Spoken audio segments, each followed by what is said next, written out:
Hello, I'm Lanlard and welcome back to my kitchen. So, what did you think about last week's pancake recipe? My own grandmother's pancake recipes. So, if you liked it, I've got another one for you. Coming up on Baking Mad Monday, my really delicious pumpkin pancake recipe. Slice and roast some pumpkin. As it's cooling, make the pancake mixture. Put 125 grams of flour and 80 grams of oats. Add a tablespoon of muscovado sugar and 2 teaspoons of baking powder into a bowl.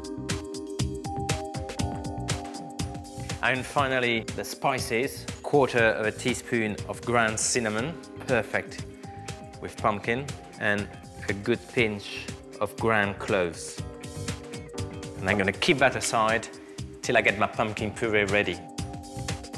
Weigh out 180 grams of pumpkin flesh, blend it into a food processor. Just love the beautiful color of that puree. And and if pumpkin are out of season, you can use butternut squash as well, because you can get them all year round in a supermarket. So it's going to give you the same texture, probably not as orange, but it will be as good.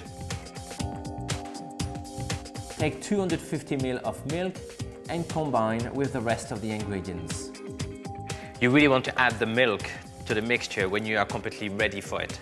If you put the milk too early, the baking powder is going to start to react and you're going to lose all the power and the fluffiness of your pancakes. And look at that beautiful color.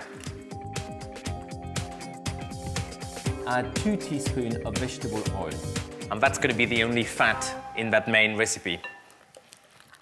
And that's turning our mixture nice and glossy. So just carry on mixing the rest of the milk. When all the milk have been added and mixture is smooth, it's time to get frying. So let's move to the stove. Butter your pan.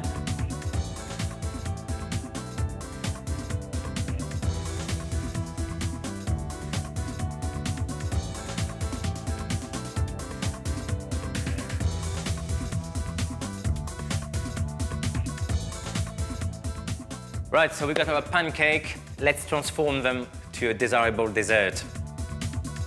Serve the pancake with mascarpone cheese, grated nutmeg, and a drizzle of maple syrup.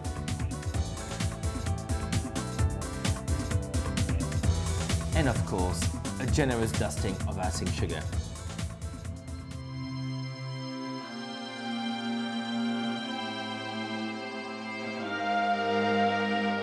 So here we are. We always knew we can jazz up pancake by adding a bit of squeeze of lemon or some sugar to it, but this time I really took it to a completely different level. We added some pumpkin, we added some texture with the oat, and the beautiful mascarpone cheese with the freshly grated nutmeg on the top just to cut through the richness of it. And of course the maple syrup. So now, time to tuck in.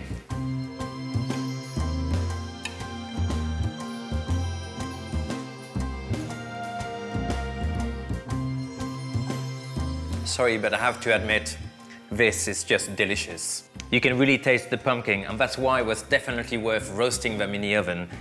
Don't even think about going to the supermarket and get some ready-made puree from the shelf.